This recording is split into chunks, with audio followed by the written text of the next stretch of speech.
Hey everybody, what is going on? I hope you guys are all doing well, and welcome to another tutorial video. In this video, I'll be explaining to you guys how you can upload your HTML files or HTML whatever you want in cPanel. So let's get right into it. Now, with this process, you'll be able to upload both HTMLs and CSS files, and it uses cPanel's own file manager. However, you can use an FTP as well if you wish. However, this is the much more simple option, and it is quite user-friendly, has a GUI and everything. So yeah, first thing you're going to need to do is log into cPanel. If you don't know how to get to cPanel, type in your domain address or your domain IP in the top URL bar of your browser, and then either type /cPanel if you're using the domain name, or if you're using the domain name or the domain address, you can also use :2083, which is the port which will take you to the cPanel login.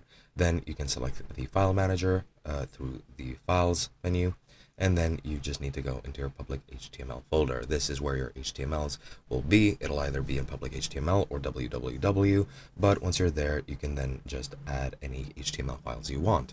Now, you do need to publish the index.html and any additional source files you want. However, other than that, you can upload CSS files, HTML files, PHP files as well, as far as I'm aware. And yeah, that is pretty much it. You just need to select to upload, and then just select the files from your computer that you want to upload, and then once it uploads, it'll be on your website in public HTML, and it's pretty much as easy as that. Of course, as I've mentioned, you can use FTP as well. However, this is a much more user-friendly option in my opinion. The interface is quite similar to Windows or any other iOS file systems. So that is basically it. Hope you guys enjoyed, and I'll be seeing you guys in another video.